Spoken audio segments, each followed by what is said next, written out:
Good afternoon, everyone. Good afternoon.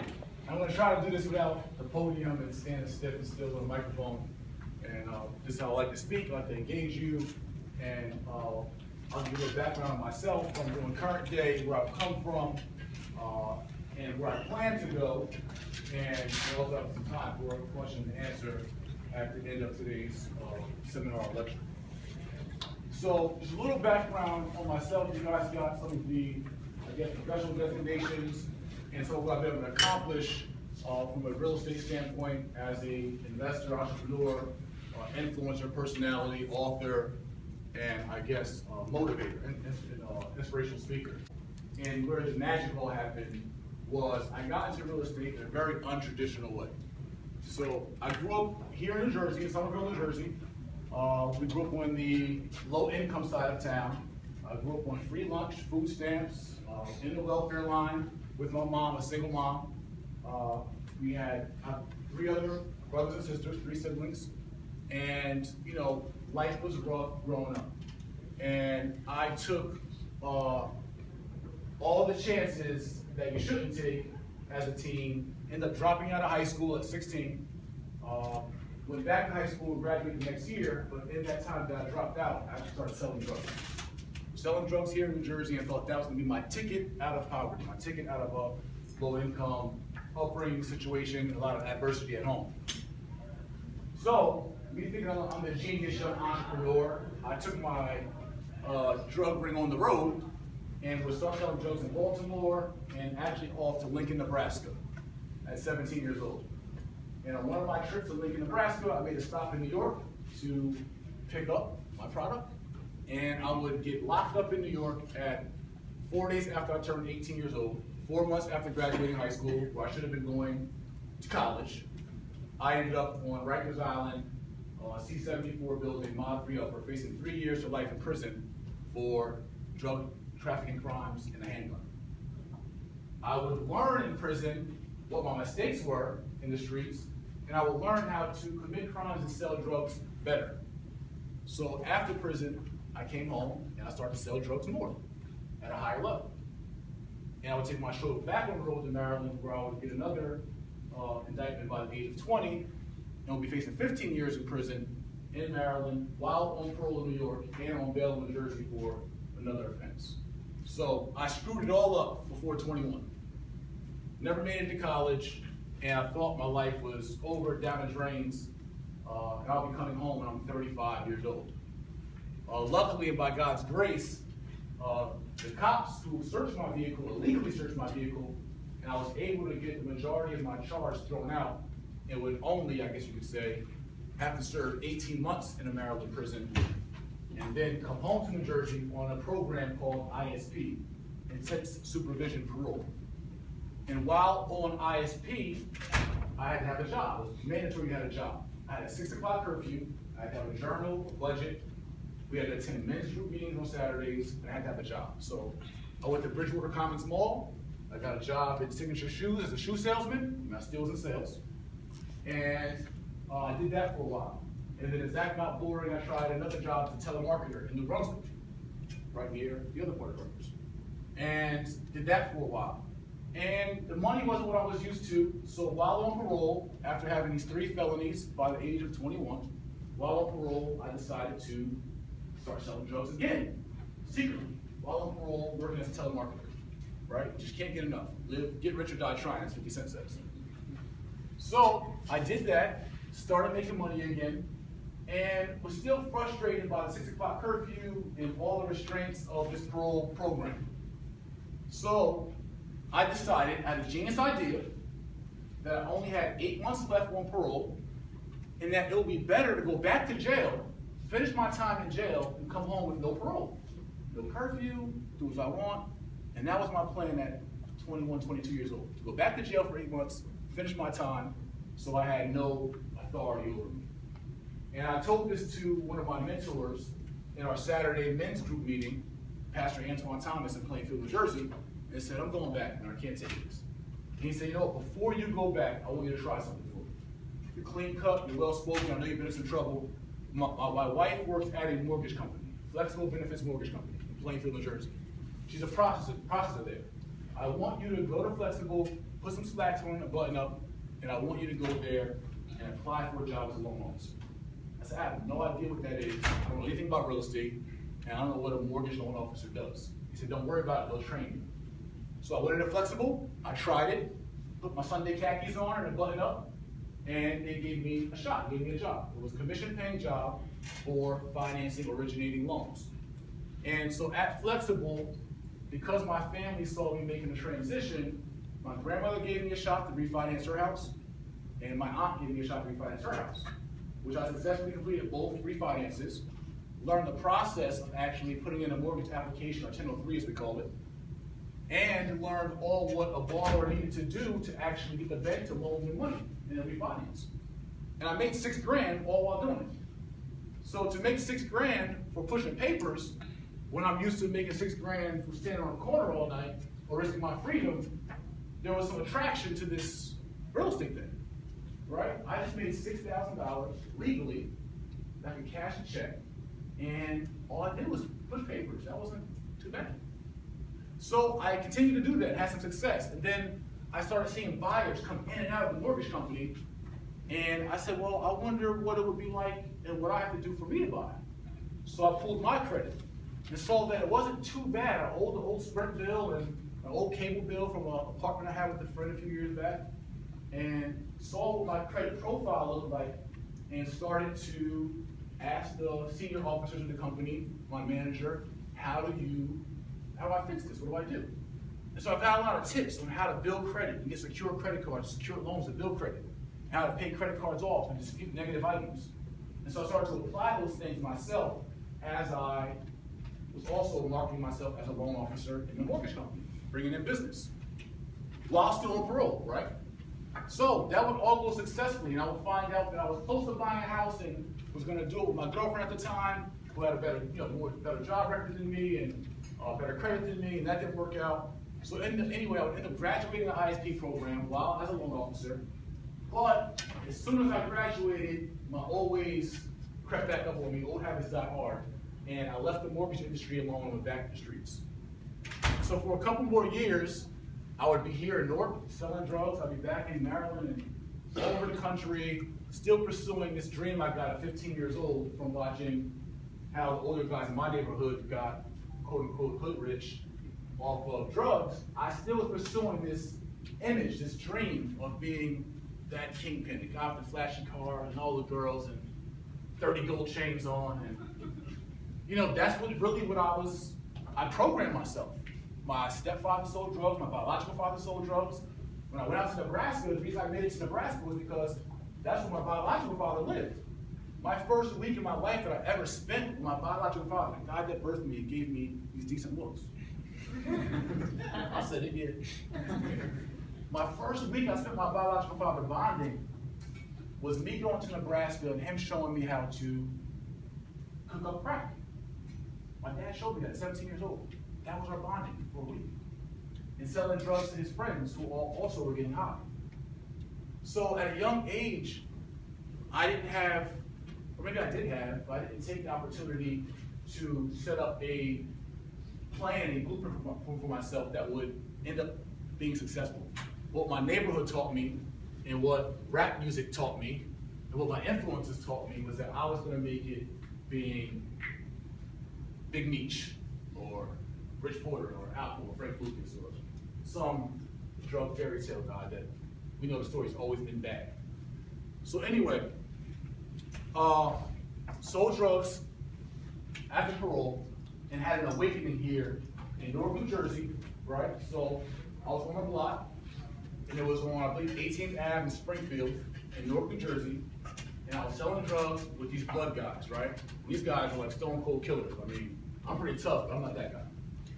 So I got these guys working for me, and I'm standing on the corner at 5:30 in the morning while they're maneuvering down the street, and this is with 3 felonies, all my life experiences, and me having this addiction almost, an affinity to the drug game, to the street lifestyle, because it's all I knew, except for these seeds that were planted in the real estate, it was all I knew. And with me having that, I stood on a block of 25, or approaching 25 years old, and asked myself, Jay, where are you gonna be when you're 30? And I instantly thought about myself in a tan suit and behind bars. And I had another image of me on the ground, on the concrete, and I was bleeding, right? With a real live image. So I said, you know what, I got mind control. I want to repicture this image for myself. So I said, Jay, where are you going to be when you're 30? I mean, you're going to be successful. You're going to have a big car, a nice house. You're going to be running some business somewhere. Drug game's going to have done you well. And I still couldn't picture anything besides being dead or jailed at 30. So that day in Newark, New Jersey, I decided to quit. I'm like, I can't even picture success for myself at this point. Maneuvering the same quote-unquote business, then I need to try something different. I believe I had charisma, I believe I was talented, very communicative, and very business savvy, but I put all my talents into the wrong place. So that day in Newark, New Jersey, I left. I still had, a few ounces left of my product. I talked to one of my partners, one of my best friends at the time. I said, bro, I'm out. I said, here you go, you can have no work. I said, I'm out. I'm gonna try something different. He said, yeah, right, you get back in a week. I said, no, I'm gonna try this real estate thing full time. And that day was a day that I went cold turkey. I changed my mind, I shifted my paradigm, changed my mind, changed my life, and I committed to taking all my talents, all my energy, all my effort. I remember being 17 years old while in high school, while playing basketball in high school, and being a pretty good student. But I remember staying up till 2, 3 in the morning on the block in December, cold as hell, selling drugs while in high school, staying up till 2, 3 in the morning. But I took that same ambition, that same commitment to success, and I brought it to the real estate industry. And it's that hustle, it's that perseverance, it's that persistence that I learned, and those transferable skills that I brought to this industry, which is why at 25 I would go on, because mind you, I was paying all my bills on time while I was making this transition, right? So when I went to the mortgage company and pulled my credit, up until 25, I had secure credit cards, secure loans. I still was paying them, so I was building credit the whole time. So when it came time to me, I actually quit that day. When I transitioned, my first goal was to get my first house. And my mom was in an instance where she had a house in Somerville. She paid about $89,000 for it. And we knew nothing about owning a home. My mom just knew that we grew up on Section 8 and welfare. She wanted to one day have the American dream for her family to own a house. That's all we knew. And so she did buy a house in Somerville for $89,000, I think 2002. And by 2004, in the boom of the market, that house went up in equity by $100,000. But we had no idea what equity was, right? So how we found out was, my mom, I was like the family real estate expert because of my months of experience at the mortgage company while on the road. So my mom said, Jay, the bank is calling me. Your dad hasn't been doing the right things with our money, and we're in foreclosure, and we have a tax lien, and they're gonna take the house. So at that time, I had a brand new Lincoln Navigator I paid cash for, bought it in Queens off the lot, like some movie, dumped the book bag of money on the desk. Seriously, I did. Which is why I love 50 cents to get rich or die trying. It's like my life. It's like, I pulled off the lot. I didn't have license plates. I took station wagon plates off my cousin's station wagon and put on my Navigator and drove off. No insurance, license plates, no license. I was just reckless. Yes, Mr. Real Estate, NBC Today Show real estate expert was that guy. So anyway, I felt it was almost embarrassing for me to be pushing around in a nice car and be the man while my mom is losing her house. So I sold my truck. Got about 27 grand for it or something, bought a smaller vehicle, and I paid my mom's foreclosure and tax lien off, so she could keep the house. And she said, Jay, and we talk about this in my book, Hip Hop to Homeowners, but she said, Jay, when I sell the house, I'm gonna take care of you. I'm like, Mom, it's no big deal, you're my mom. I mean, that's what I do. I'm the oldest child. So anyway, what we didn't know was she paid the tax lien off, right? She wants to try to refinance. So we pulled my mom's credit, but because of her late mortgage payment, she couldn't refinance. So she wanted to get out of town. There was too much drama. She was going to divorce my stepdad. There was too much drama going on. So her selling the house, or her wanting to sell the house and refinance, we had to pull the house's comps or find out the value for the house. And that's when we found out the house was worth $100,000 more than what she paid for it. We were astonished. Like, what? Like, what do you mean? We can sell this for $190? We just paid $89,000 for it 2 years ago? So my mom I would end up finding her realtor that I met during my mortgage days, and he was a friend of mine, Reggie Reeder from Century 21 in South Plainfield. And he would list the house, we would sell the house, and our family, who was typically, at my whole upbringing, was a poor family, had made 6 figures. That was like the lotto for us. That was like, we made it. So, out of that money, my mom gave me, I think, $30,000. And she went on to purchase a property in Pennsylvania, in Allentown. But she couldn't buy it under her name because her credit was screwed up. But guess what? I had to do credit for my experiences building my credit over the last few years. So the first house I actually purchased was for my mom in Allentown, Pennsylvania, on Church Street. And bought my mom a single family house. She put a down payment from the proceeds of her house in Somerville. And she bought another property in my first house, under my name. Then I would go on, after buying that property, I would go on to buy my second property right away. And I got a 2-family house in Phillipsburg, New Jersey, where I would rent out one side and live in the other side for a couple $100. Right? I renovated that house, painted it myself, put the carpet myself, my uncle and I, painted my daughter's room pink. I had a 7-year-old daughter. And started to understand the true feeling of real value through home ownership. And then I would purchase another property, another 2-family, and all this was done by the aggressive mortgage programs that were out then, and also by my credit. None of these properties were bought by cash or because I had drug money. Actually, I went broke. I actually had in that year, I had a 93 Mercury Grand Marquis ragtop car with a missing driver's side door handle and a shoestring holding my glove compartment together. All the money that I had made in the game I got blown from to lawyers and bails and frivolous activities and me trying to figure out how to transition in life. But I was so happy though. For the first time in my life, right, so my whole goal from the time I was 16, 17 was not to be broke, but I hated being broke. So I felt like I would do anything to not be broke, break the law, whatever it took. But at this point in time, when I transitioned, I was so excited, so empowered by home ownership and the fact that I was doing something legitimate that it was very addictive, and I just really refused and repelled anything negative around me. And so by 26, I would own 3 properties and was collecting rental income. And one of my properties was a 2-family with 4 acres of land, and I had an experience going there, right? I was coming from the gym, had my Yankee hat on backwards, sweats on, bumping a little wheezy. And I got out the car, and my tenants' children were in the front yard. And when I hopped out, they said, "Mom, the landlord's here, the landlord's here." And that's when something sunk in for me that not only am I the landlord, I'm the lord of my land. I own this.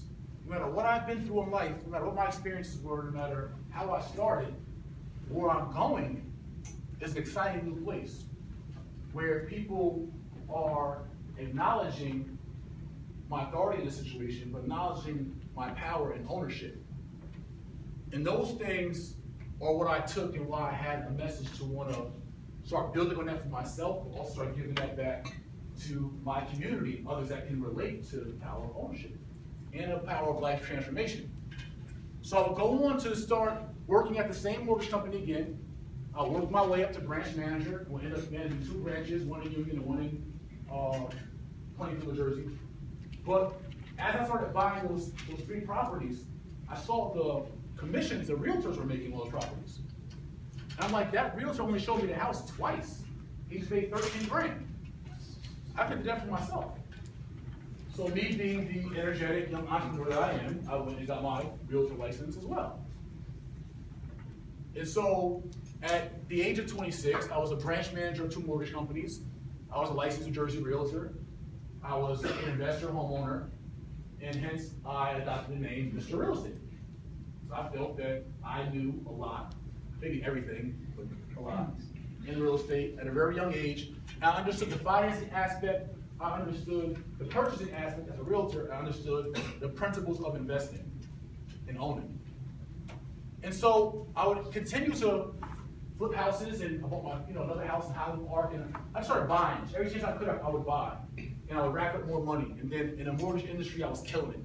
especially with the 100% financing programs, and there were times I actually did a loan for Plainfield police officer. That was amazing to me. That here I was at 26, 27, not only being a realtor for the police officer, but also being his loan officer.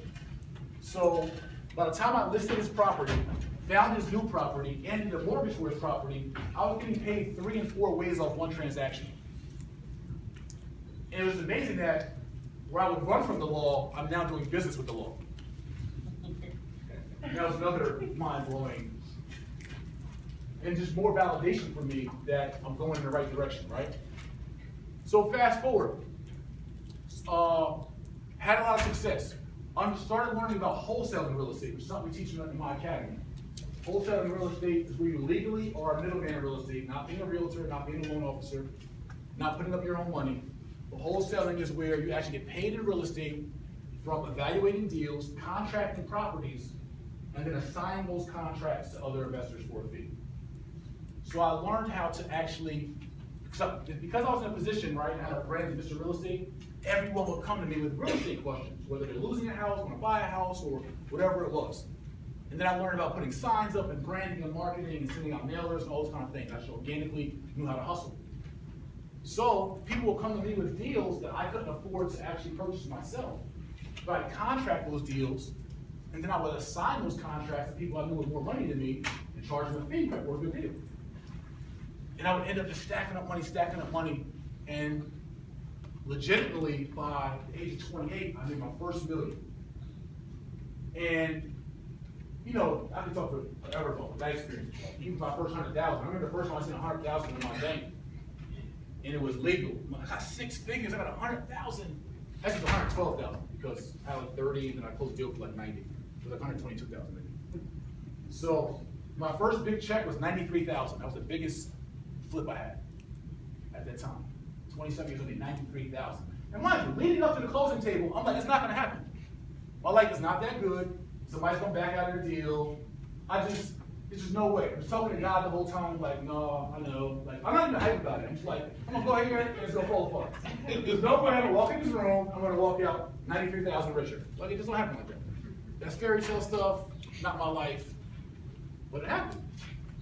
And when the wire went through, we called Commerce Bank at the time, like, my wire clear? Wire clear? And when you see that wire clear, boy, you know it's real. You're like, yeah, this is real.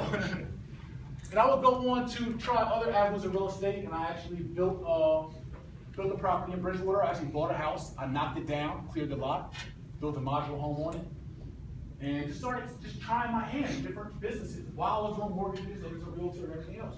Had a lot of success. So anyway, because of my story and the transformation process of my story, a friend of mine went to NYU, brought me to an event in New York, started networking with someone who was a producer for BET, and said we wanted to do a story on a show on your story, or a segment on your story.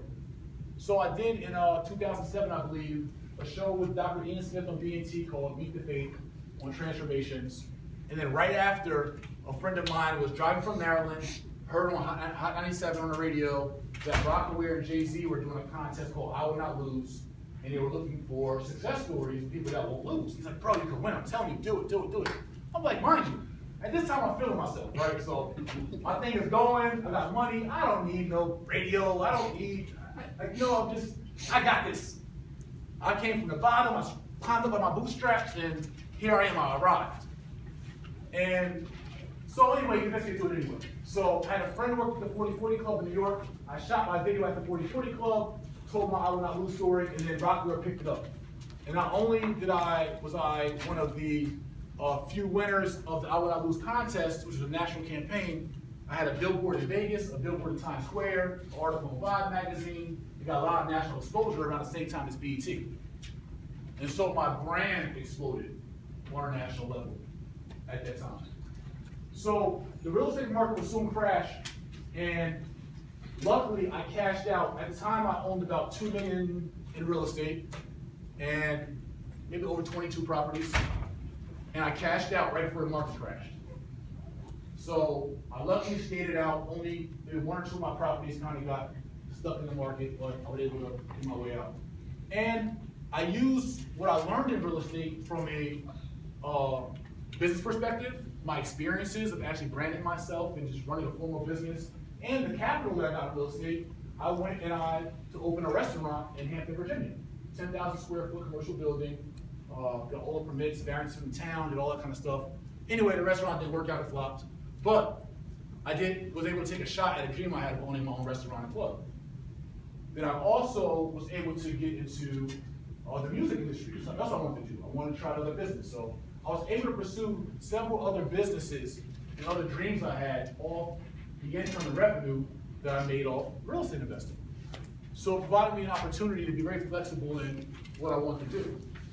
But where I really got caught, and what really my biggest blessing was, so in all my success, I got big-headed, I got arrogant, which happens to young people who have fast success, especially coming from the bottom, right? Or anywhere really. I don't think any of us just ran into made $1 million in 18 months, all to yourself.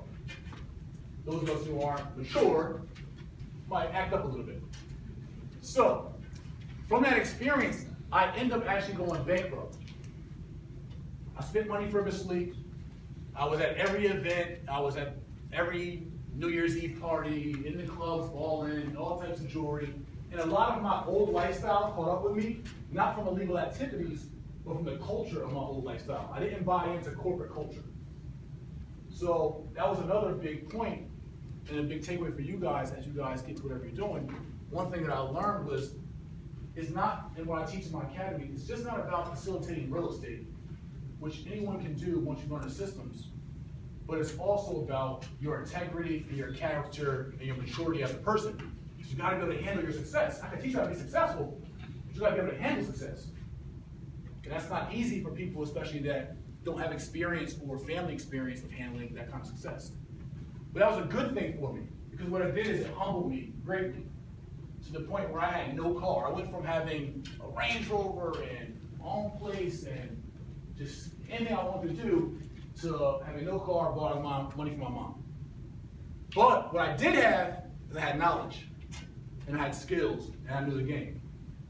So I was able to climb back, start wholesaling again, making more money, start flipping again, as the market was low, when the buyer's market, everyone was scared of real estate as the market crashed.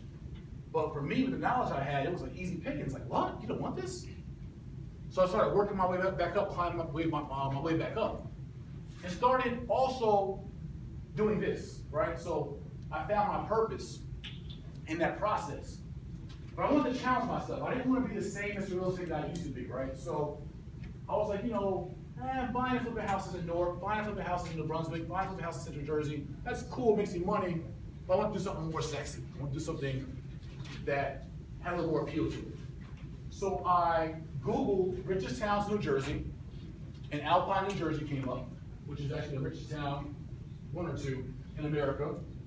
And I had made a lot of friends, I had a lot of relationships in professional sports and in the music industry, from my experience doing that. And I said, you know what, I want to sell high-end homes to athletes or entertainers. I want to bridge the gap between real estate and pop culture. I know real estate makes sense, but we see, if anyone listens to most pop artists, hip-hop artists especially, you'll see that people don't necessarily promote assets as much as they promote liabilities, spending money on things that don't matter and don't actually increase your revenue or your net worth. So I went to interview with 9 different brokers in Alpine, right? And with Century 21 and Weicker and everywhere else. And then I found Sotheby's International Realty, which is the world's #1 leading luxury real estate company. And I interviewed there, and I was very transparent and authentic. I told them my whole story. This is who I am, no surprises. And they loved the idea of my story, what I represented, and they gave me a shot there. And I went on to start building my brand there. They said, hey, look, you're Mr. Real Estate in Central Jersey, but that don't fly in Alpine. Because you flipped a few houses and made some money in New Jersey, $1 million in Alpine is like a shack. So what makes you relevant here? What's going to make you Mr. Real Estate here? And so he said, and so the owner of Sotheby's and his son asked me to find my why. Why are you in real estate? Why are you doing this? And that's where I started thinking and reflecting. And that's when I started my book, Hip Hop to Home Life, because my why was, I was excited about real estate because I know what it did for me in my life. And I know the feelings it gave me of pride, of accomplishment, just from becoming a homeowner and what it did for my mom, for our family. So I wanted to give back the principles of real estate and create these opportunities where different people from all walks of life, so that they can be as empowered as I was. And so that's where I started my book, How We Build Wealth in America, Hip Hop to Homeowners. And then, as I did that, I started building my brand. I started actually taking my brand serious, not taking it for granted, kind of success and exposure that I had. And so in doing that, I started speaking at schools as well. I spoke to 13 schools maybe that year, mostly in North New Jersey as well, high schools, bringing my Hip Hop to Homeowners program to those schools, teaching kids what I learned about secured credit cards, secured loans, building your credit, using credit cards the right way, dividing by 3, take your maximum limit, divide by 3, that should be maximum. Don't go over that limit. You keep a third balance. Teaching high school kids these same pointers, this is inspiring them, especially from a urban community, minority community, about real estate and its positive effects, and the effects it had on me coming from the same environment. So that got me fired up. And what it also did is it got other people to recognize me and get them fired up about supporting me. So I was actually getting more business from my clients by me following my purpose. And so then I was fortunate enough that my publicist at the time was just putting out feelers for me, and NBC called and was like, hey, we like this video on you. We want to see how you are in front of the camera. So I had a client who plays for the New York Jets, Mo Wilkerson, and he was from Linden, New Jersey, and he was New York Jets first round draft pick. So we took him on NBC for a Super Bowl edition, Open House NYC. That went very well in the ratings, and NBC called me back and said, hey, if you want to do this again, we'd love to have you. And so then I would go on to shoot nearly a dozen more episodes of NBC's Open House NYC, showing houses to celebrities, athletes, and affluent individuals. And now I was able to leverage that NBC exposure to actually gain me more clients now. So now I took that exposure off from following my purpose and following my brand and let it all unfold. And then I was able to build more celebrity through celebrities and leverage them in cross promotion and networking to get more clients. And all while I was still finding and acting on my purpose. So, while I was on NBC, someone called me and said, hey, I'm building a $10 million French chateau in Alpine, and I want you to list it for me. I think you're very unique. I love your story, and I think that you're a great marketer, and I don't want a traditional realtor. I don't want the everyday realtor. And so I would go on to list Dave Brown's, a renowned architect in Alpine, his $10 million French chateau, and bring it to the market, and build a lot of relationships off of that there as well. So my career has had ups and downs and roller coasters, but what I always had from the very beginning were the same skills, the same skill set, no matter what part of real estate that I attacked. And so then I would go on to really become more passionate, and I actually found that a lot of young people, college people, people in general, were saying, bro, I want to be your apprentice, I want you to mentor me, I want to be a mentor, I want to learn more. And my book only elaborated on a specific part of real estate. So in late 2013, going to 2014, I figured out a way to package my training, package my systems, package my mentorship, and be able to offer it online to anyone that wanted it, where I can affect more people with my message and with my skills.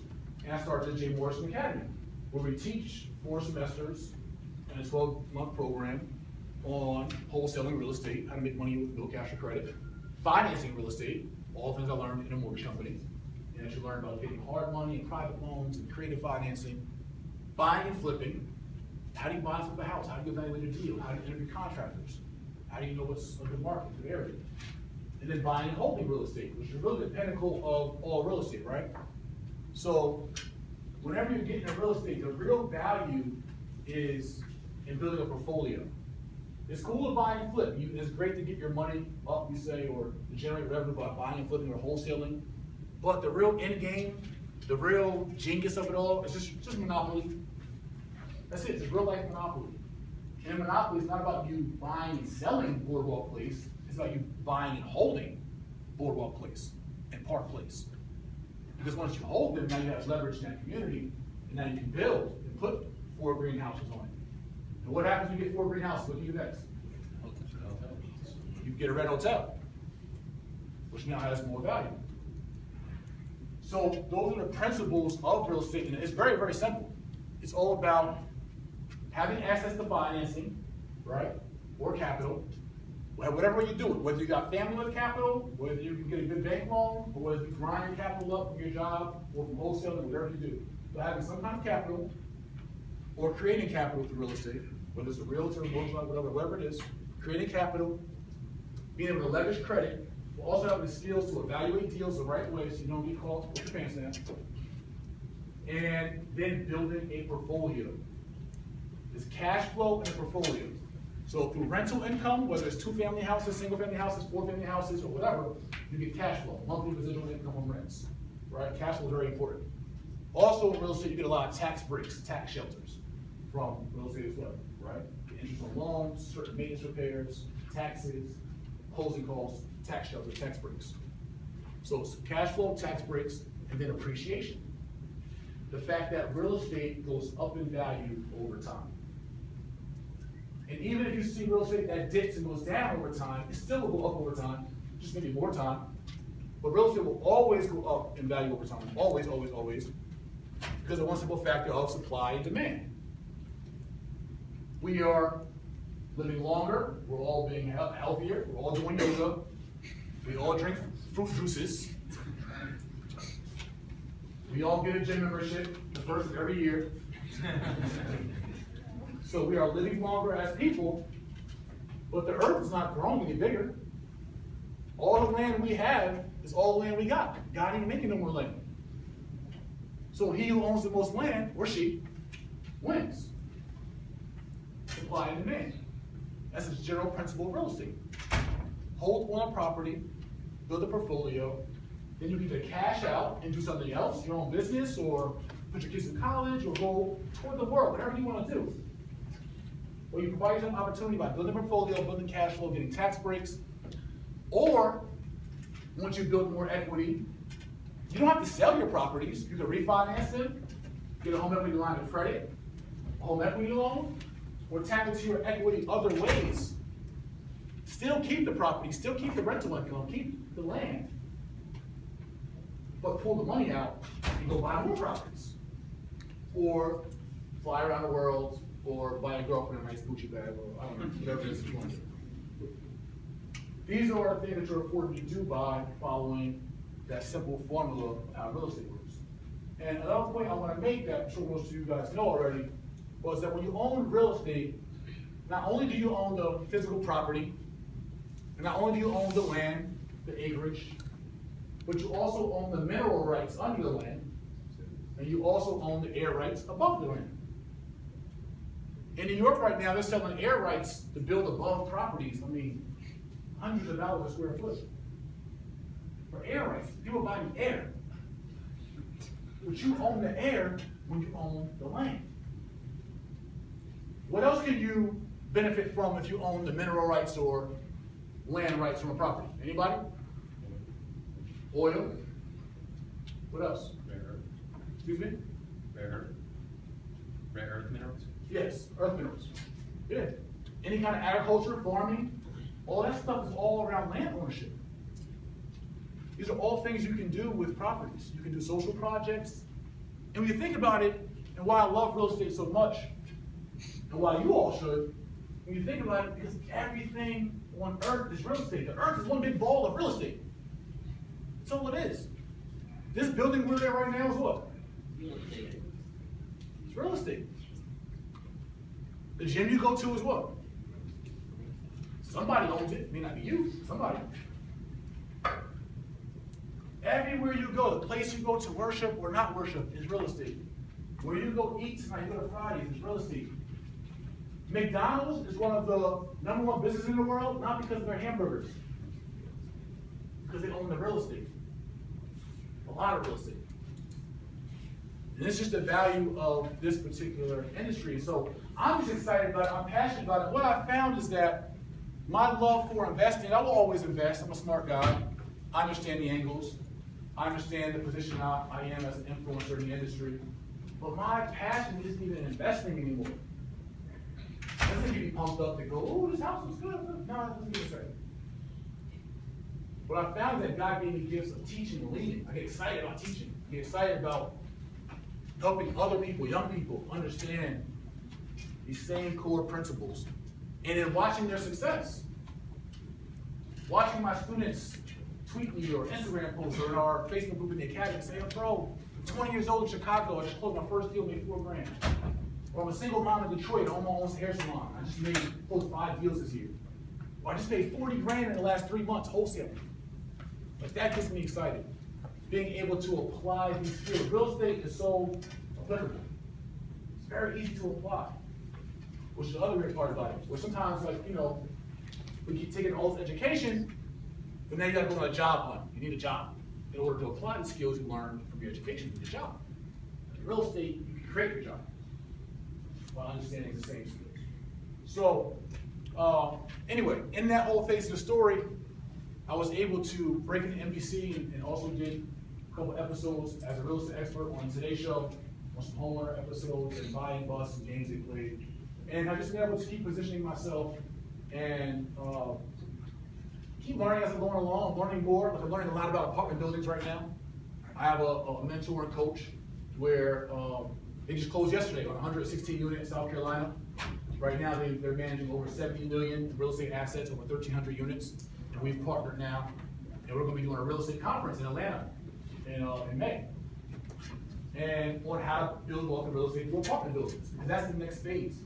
So as opposed to having single families all over the country, all over the state, single families, 2 families, 3 families, in individual units, when you can bring your management together in real estate and bring your asset into one building and have 116 units all cash flowing for you with crazy tax write-offs and forced appreciation because you know how to renovate the units, re-tenant the units, raise rents, and all that cool stuff. But when you're able to do that, then you're really playing the game, as well as buildings and other assets. I mean, it gets broad. There's industry, there's warehousing, that's why I love the industry. There's something for everybody. There's so many property management, appraisal, there's so many different careers and investment avenues, opportunities for everyone that wants to get involved. It's a very robust industry. And I guess the greater point for all of you is that with this guy in front of you, although you guys invited me here, when you really think about it, I'm 34 now. And I've told you the true details, very intimate details of my life story. You guys have an opportunity right now that way surpasses where I was at your age. Every single one of you. Most of you, I'm sure, probably don't have the record that I had, I hope not, at your age either. So for those of you, I mean, if you're here today, I'm sure you're interested in real estate. In some capacity, you won't be sitting here in the real estate club. So if you guys learn the skills early, there are intangible skills. Again, you gotta be persistent in this industry. You gotta market, you gotta be a beast, you gotta be very aggressive. I mean, those are some tangible skills that I was able to insert and do very well with natural talent. But you guys, with all that you guys have as your overall background and the network you're creating here at Rutgers, networking is a big part of real estate. Who you know. Who you know can be a difference between you making $100 or $100,000. But you guys have a very great opportunity in front of you to be extremely successful. And that's the great part about it, is when you look at all the adversity in my story, not having the background, not having the knowledge, high school dropout, I've never been to college. Never been to college. You guys are short killing it right now. Hopefully. But, my record, all those kind of things are all still things that I have to fight against. But I was able to make it. I was able to persevere. I was able to have a lot of success in the business, and hopefully more continued success. So that is where I'm at right now, and where I'm going forward for me personally is I'm really attracted, I am excited about what we call anchor properties, which are apartment buildings. Properties that can anchor your family legacy, your family revenue. That's something I'm really excited about, something that I'm speaking to a lot more of my athlete clients about, a lot more of my celebrity clients about, is hey, it's cool you spent 250 grand on a new Bugatti, but that could have got you a 60-unit building that made you 30 grand a month, that appreciated in value over the next 10 years. You can cash out and buy another building, or whatever you want to do. So I'm really excited about that and my growth in that particular part of the industry. I'm excited about the Morrison Academy. We've had 200 students graduate earlier this year. January marked the year of our anniversary from our program. And in my academy, I actually mentor my students. So I do calls with my students every other week. I do a call with my students. I answer all their questions. Well, most of them. But it's very robust, and I'm seeing a lot of success. So I'm really excited about that. My next book that I'm writing, which is about homeownership, and another book on investing. So I'm really just excited to do more of these kind of events and hopefully inspire, educate, motivate people in attendance. So that is, as they asked me to say, what's next for you? That's really what's next for me. What's next for me is how can I grow my platform, grow my voice, inspire and empower more, and really show us all the value of real estate and how we do it. How do you actually facilitate these steps? And that's what is next for J. Morrison brand and my team, and just get more people involved and let them understand what the industry is all about from all angles, at least based on my experiences. So with that, I will open it up for a question and answer session in the airspace. I mean, I don't think you can sue NASA or anything for flying over you, but you on the airspace. One of the things you mentioned earlier in your speech was you had to adapt the corporate culture. Yes. Can you just go in a little brief detail with the difference between corporate culture and your previous lifestyle is? Very good question. So when I say I had to adapt to corporate culture, right? So for me, if you were to call me in my previous lifestyle, I'm like, yo, what up? But as I'm trying to be successful in the industry, and we have potential sellers or buyers calling me, or especially as a realtor or mortgage banker, if you call me, I'll say, this is Jay, how are you? Or good evening, or whatever it is, right? One thing that all right, quick exercise, I love doing this exercise, right? Something I do, you guys are way more polished than most of my groups, but we'll do this exercise together. So I'm gonna ask everyone, how you guys doing today? Good, right? Try it again. How you guys doing today? Great. All right, we got some breaks now. So I want everyone to ask me, Jay, how you doing today? I'm well, thank you. And you? Ask me again. Jay, how you doing today? Jay, how you doing today? I'm great, thank you. And you? Very well. That's the difference of what I learned about culture. Is that how you speak, how you dress, everything being on time, team. All those things set the bar for how new people look at you, what kind of opportunities you get. Little things matter. What I teach, I go to prisons and juvenile detention centers and everywhere to speak because my life experience is so vast. I've spoken for ExxonMobil, and I've spoken at Rutgers Island. I've spoken at Cooks County Jail where Chief Keef was out there. I've been everywhere. But what I still teach in that message is that those 6 words, I'm well, thank you, and you, make someone totally look at you different, right? How you dress makes someone look at you different. So when you see me suited and booted, as we call it, and you ask me how I'm doing in your salutation or greeting, and I say I'm well, thank you, and you, is anyone here 3-time felon? Anybody? When you hear or see that, you hear high school dropout, right? So you're able to, even if your experiences aren't as screwed up as mine, you're still able to position yourself in the way you want to position yourself, all by buying into the culture of business. And as a real estate investor, you don't really have to. I mean, you could be in some jeans and boots and just rehab houses all day, still make money, right? A lot of people do that. I believe in a different approach, but I believe in doing everything to the max, right? I'm just insane. I want everything to the max. Like, I want top level. So as an investor, I'm not gonna go in a house like this to go rehab a house.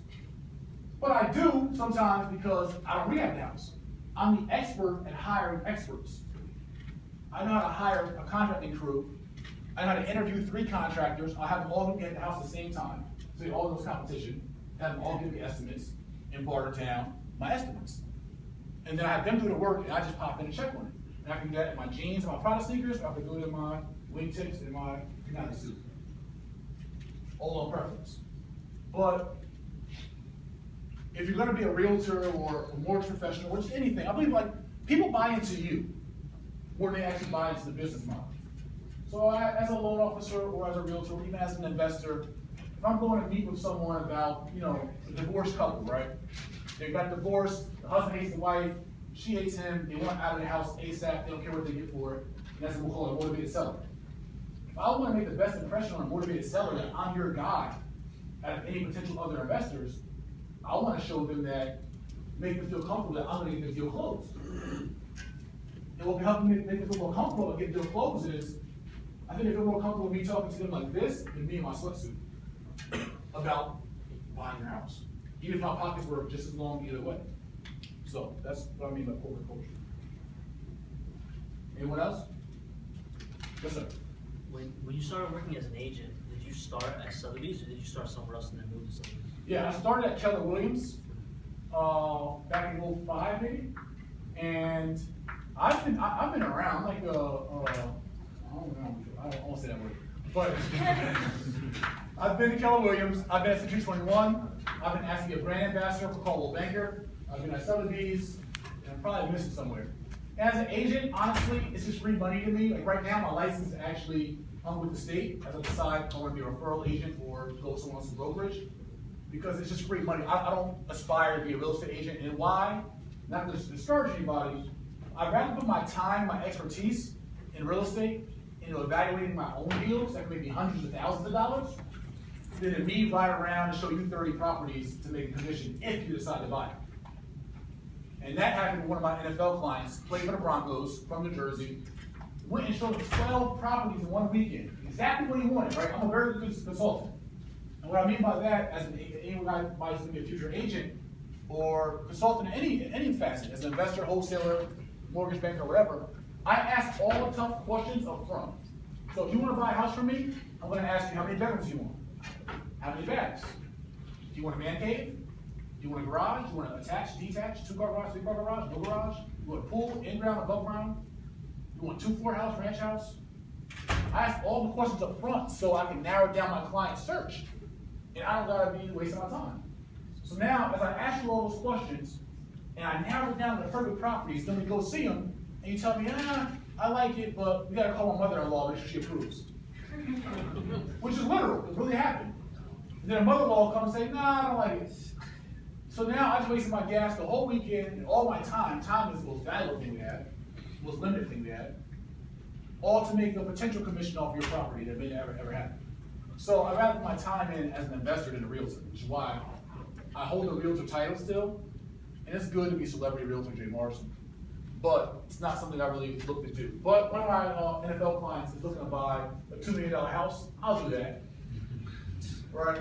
But I'm still not going to be around either. I'm not going to waste my time running around. We got to get this straight quick. Because my time is precious. I value my time.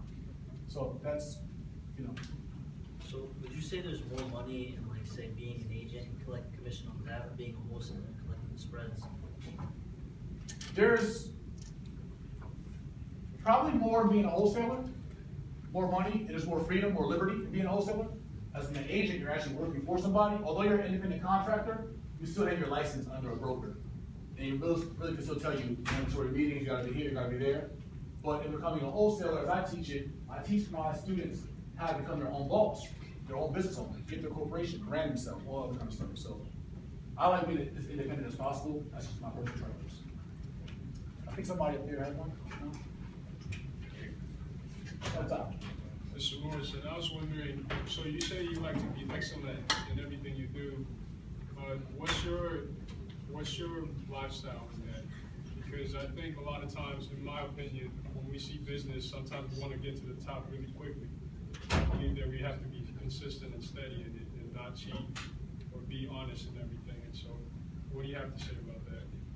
Yes, in being excellent, I believe in integrity, right? It's called integrity. Right. And I believe that slow and steady wins the race, right? And again, consistency is key. And I always adamantly talk to all my students, proteges, coaching clients, whatever it is, anyone comes contact me about doing the right thing, because you don't want to ruin your reputation. Your brand is everything. So you cheat one time, you're called out for it. You screw somebody one time, you're called out for it. Now you potentially crumble your whole empire. So your name, your brand, your business is everything. So you always want to go into everything the right way. There may be an angle that you can cut, and yeah, you made a couple more dollars, but you don't want to end up in a slammer, and now all the money you've made has been spent on bail, other things, all that kind of stuff. Because you can get jammed up in this industry doing the wrong thing, because you're dealing with people's money, their homes. If you're a realtor, you have a high level of fiduciary duty and responsibility. So you do have to take, you have to take this serious and be professional. That's why, bottom line. I think it was something like that? Yes, sir. Have you ever tried your hand in commercial real estate? Like owning downtown North buildings and things like that? Yes. Yeah, my property in Virginia I spoke of was a commercial building. It was a Chinese buffet that I was converting into a restaurant and lounge nightclub. I've looked at several buildings, actually even in Elizabeth, New Jersey, a 19-unit with 4 stores that I was actually going to purchase at the same time, but I had to make a choice between either or, and I chose one. So I've always had my hand in understanding commercial, which is why now, like I said, the anchor properties, apartment buildings are all commercial as well. So there's commercial that is storefronts and restaurants and all that kind of stuff. It could be gyms, anything, all that's commercial, right? Churches are commercial. You can buy a church if you want. One of the most sound commercial investments to me is apartment buildings because you're able to control the rents better. Small businesses fail really often, unfortunately. And when you get commercial, you get storefronts, those kind of things, you deal with a different kind of monster and hoping that you have strong tenants to that degree. So when you get into properties, you're talking about apartment buildings, you can really control your rental cycle better. And I don't do it myself. I believe in strong property management. That's the other great part about real estate. Is you don't gotta do it yourself. Be the expert at hiring experts. You can have someone manage your investment. Property managers charge a nominal fee to manage large investments or even small investments. And you can be hands-off and still get the tax breaks, the rental income, and the appreciation. So that's a great part of the industry. Yes, sir. Hi. Great, thank you. Well, I'm an accountant, but I always knew there was money in real estate. So in that transition, I don't know anything about real estate. Would you still suggest that it would be savvy to, if you have some kind of capital, to invest in a house, have some rental income, and grow from there? Yeah, I mean, there's a couple of ways you approach it, right? So say you have another profession, right, another focus, but you understand there's value in real estate. So you can do it yourself on a very small scale. You can partner with someone with more experience. Or you can get trained on how to actually run an operation where you're more hands-off and actually run it yourself, right? Which is why we offer our coaching, whatever, right? But you definitely, especially being an accountant, you definitely want to take advantage of the appreciation that you potentially gain from real estate. I mean, if you park your money in real estate, it's 9 out of 10, and probably more than that, going to make you more than you're going to get in the bank or mutual fund or many other financial streams. Because of all those 3 ways. Because not only are you getting the return on your investment through cash flow, rental income, but you're also getting the appreciation as well, and then those tax benefits we talked about as well. So I would certainly recommend it. Yes, sir. How do you choose what kind of clients you want to represent? Very good question. It's all a matter of what your niche is. Like, do you want to do, you're speaking as a realtor, correct? Yeah. So, do you want to do luxury real estate? Do you want to do, residential, moderate income real estate? Do you want to be a commercial realtor, an industrial realtor? Do you want to be a referral agent? Do you want to be, so so many different ways you go into it, first of all. And then once you figure out what your niche is, it's all about, is this someone that you can work with and that won't waste your time? Like, you want to have a ready, willing, and able buyer. So and one thing I ask clients when I do transact or head their transaction as a realtor, I ask clients all those tough questions about what they're looking for, what kind of building, what kind of this, what kind of that. And if they tell me what kind, we narrow it down. I say, Mr. and Mrs. Client, if I find you this exact building you asked for today, 3 bedrooms, 2 baths, with the dog that comes with it. If I find you this today, are you ready, willing, and able to buy? Put it in contract today. If they tell you no, you're wasting your time. A lot of times people will tell you everything they want in a house, and you don't ask them, are they ready, willing, and able? You find it and say, yeah, we love it, great. We want to move next October. Okay. So we look for a house in April for something you want to buy in October. So basically, you're just wasting my time. So you want to ask them some questions. Yes, ma'am. Is it difficult finding buyers? I mean, you have to really go out there and search for them? I mean, difficult is kind of relative, right? But at the end of the day, it is a hustle. you have to market yourself, you have to promote yourself, you have to hand out business cards, you have to send out mailers, you have to use social media. For me, it's not difficult. I'm an outgoing person, I understand the formula and system, but you are? Yeah. Great, I thought so. So yeah, so it's all about just putting yourself out there and announcing yourself to the world, is what I call it. When I do branding, like my second lesson in my academy, right, it's not on real estate. It's on business branding and building your business and incorporating your business. Because you have to be able to brand yourself and announce yourself to the world. I am here, I do this, and engage them. That's one important thing. Yes, brother? Did you ever lose deals because of your past life? Not that I know of. Like people like didn't want to work with you because of like did you come out and tell them straight off the bat, oh I used to do this? Not necessarily, but I mean, as you gain a relationship with your clients, those things come up. I'm pretty transparent. I mean, and Google is one hell of a machine, so there's not much that I can really hide anyway. So it's like I'm not going to tell you. But when actually, with my client David Era Brown and Alpine, me being honest, when you look at my past, well, I had to court them for 6 months, right? So to get this $10 million listing, I had to court them for 6 months, back and forth to Alpine. You know, they went to drink wine one night, next day we try Russian cabbage, and sex is this, and so we're back and forth, just talking. So finally, we have all right, let's come to it. I've been up here 9 times. You know, I love you guys, but are we with this listing or not? And Dave Brown, who was the owner of the property, the architect and the builder, asked me a very tough question on the spot. He said, what's the largest house you ever sold? And I said, $522,000 was my own house. He said, you have a job. He said, the balls on you, man. The balls to come in my $10 million house and tell me the largest house you ever sold was $522,000. You're my guy. I said, all right. That all was based on transparency and integrity. I didn't fumble, I didn't mutter, I didn't look right in his eyes right away. I told him what it was. This is me. I am who you get. I don't pretend to be any more or less than what I am, who I am. And that tends to work well for me. I have a question. Yes, sir. At 60, starting at ground zero. Okay. I don't say I don't want to do the real estate thing with the license, but be the investor or however. Mm-hmm. Will I need license for that, or if I become a wholesaler or anything of that nature? No. I like that. And like a lot of your videos, you say something like about going to Home Depot on a Sunday morning. Like, what do you do? Like when you mention that, like going to Home Depot on a Sunday morning and talking. Okay. Where are you going? Okay, so in my academy, in Morrison Academy, I have a virtual protege system where I actually let my students shadow me through Google Class, and I walk Chris Darden here, my protege, through some experiences of how you should facilitate transactions in the market. So in that, one thing's been very effective to me, and I'll give you guys for free, is going to Home Depot, Lowe's, or anywhere that house stuff goes on, right? When you think about it, anyone's at Home Depot, what are they doing? Something to do with their house. Whether it's a light bulb, or a rake, or sheetrock, we're doing something, right?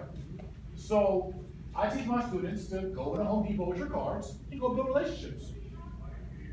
Logical to me, right? So in that process, it's just about being polite and just about saying, and I give an example how I actually do it in the video. I actually show my students how to do it.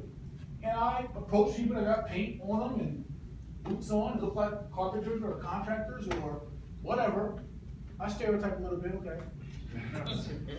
But I go hand out my card and I make an introduction. Even if it's not them, but it's someone they know that can refer me business or a seller or a buyer or whatever. It's all about planting seeds. It's all about the numbers game. That's all it is. So it's like if you give out 1,000 cards, I mean, something will come back. But a lot of times we're just lazy and we just don't put the work in. So I believe in the work. You put the work in, you get the results. There's a direct correlation with the results. Someone else have one? I thought I saw a hand. Oh, you heard it. Yes, sir. I have 2 questions. The first one is, what is the eligibility requirements to join your academy? And the second one is, what made you want to rebrand school Newport with the whole Young Minds Can business? What maybe want to do up with that though? Rebrand school uniform. Okay, thank you. Okay, so I answer the second one first. So I have a school uniform collection I started called Young Minds Kin, and it was inspired by Westside High School in Newark, New Jersey, where I was doing a speaking engagement, and prior to the engagement, I came early, and I got a chance to see the students in action, like in the hallways, and it was like a jungle. It was like kids climbing on kids in lockers, and they had their uniforms on, their khakis and their polos, and they were like, pants were sagging down their ankles, and shirts were wrinkled, and it was like, I can't come in and give a motivational speech to kids and tell them about empowerment or anything else without addressing the fact that their image has to, like that corporate culture we talk about. So my thing for changing the corporate culture in inner city schools was, if we could change how they think, obviously, that's how they think, right? So Young Minds King was my motto. Young minds can do anything. If I can be where I'm at today, anybody can do anything. I'll tell you right now. Anybody can do anything. So I said, if we want to ask more from our kids, then we need to give them more. So instead of giving them grandpa's khakis and these big old polos that's polyester, let's give them fashionable, or at least more fashion sensible school uniforms that are still affordable. So I got my partner from the Jets, and we invested in, we put together a school uniform collection called Young Minds Ken, which is going to be piloted most likely next year. And that's at youngmindsken.com if anybody wants to check it out. But it was just something I wanted to do to try to, basically, I know my story more than I can tell you. I lived it. And I know what things that I did that helped me be successful. And dressing better, so to speak, dressing more professional, dressing nice, helped a lot to me get past my hurdles. So I know these kids coming out of Newark, New Jersey, and other environments, them dressing better, understanding the importance of that, it makes you feel better. Even for all of us, you go to class in your flip-flops and your sweats. And I hang out, I don't dress like this all day, every day. I get comfortable, so to speak. But when you dress up, you feel dressed up. You act a certain way. And so that's what you wear, what you have to speak, all controls the other parts. So anyway, look at the real estate side. In my academy, there's really no requirements. There's kind of 5 ways right now. Right now, we have our real estate investors course. I'm going to be adding a course for realtors. I'm going to be adding a self-mastery course just for anybody who wants to learn life transformation or self-mastery. And I'll be adding an entrepreneur's course to my academy as well. But in our real estate investor course curriculum, we cover those 4 principles: wholesaling, financing, buying and holding, buying and flipping. Now, you can get either of those semesters a la carte. So we charge $297 for 3 months of my mentorship. That's my calls every other week, our private Facebook group, and the archives of all the calls in the first year and a half of the academy so far. You get an archive of all those calls listened to, which is so valuable you wouldn't even know. Because you can hear all the students' questions, which are basically your questions too, the ones you haven't thought of. So for $297, you can get any semester you want a la carte in 3 months of mentorship. All the lessons up front, and virtual protege lessons, and our textbook, and our bonus videos. For $873 is our full year tuition. That gives you 3 months tuition free. For $873, you get the whole year of the real estate investor course in 12 months of mentorship from me. And then we have a free trial, which you can actually enter the academy for free, and you can continue on a monthly basis, month to month, at $97 a month. And you can learn all those things for 12 months, including my mentorship and all the bonus videos and everything else. So there's really no component to, there's no criteria, so to speak, to qualify. I have high school students and college students. I have older students, male, female, everything else in between. So it's all about anyone that wants to learn the blueprint as I lay it out. In the month-to-month program, you get lessons every other week. In the yearly purchase or semester purchase, you get lessons up front. You can accelerate your learning. And then on top of that, for those who have more capital resources and who qualify, I don't do by qualification, I take on about a dozen or so one-on-one coaching clients a year that are part of my JMA inner circle, where I actually will meet with you and help you facilitate deals with you, get them to know you personally, one-on-one. And that's a whole different price point. So that's what we offer as far as our education. And then anybody else who want to wrap up? No. Going once, going twice. Oh, good. Back to that building relationships thing. So are you trying to build relationships looking for motivated sellers to put the properties under contract or what? What do you mean? In Home Depot? Yeah. Anywhere. No, There's no, two things you have what to are you do. looking for, like motivated, like what are you? You saying me personally right now? No, like, well, if you were to go to Home Depot and try to build relationships with people that are there, what are you looking for in that person? Are you looking for them to be a motivated seller, or? Or a cash buyer, or buyer. Because you make money in wholesaling by connecting buyers with sellers. So either one makes you money, or as your equation to make money. So you don't say I'm looking for motivated seller, you just kind of like say. I'm in real estate, I'm an investor, you should just watch the lesson, but. Gotta help. We'll go from there.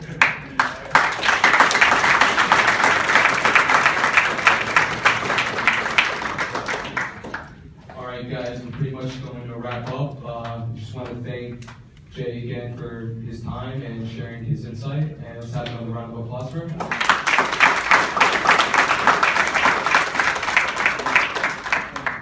And I just want to make two quick announcements. The Real Estate Club is going to be having another event next Wednesday, the same room. We're going to be bringing in the CEO of NJ Pack, and we're going to be co-sponsoring it with the Rutgers radio station as well.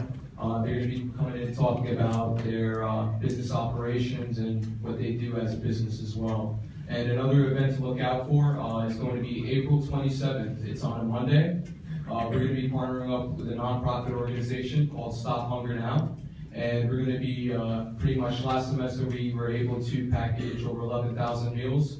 And those meals were able to feed over 55,000 people in Haiti. So this semester we're going to do it again on a larger scale, and we have tickets for sale. They're $5 a ticket. It's going to be going to the fundraiser, so if anyone wants to donate or interested in either two of the events, come see me at the end of the event. And just one more round of applause for Jay.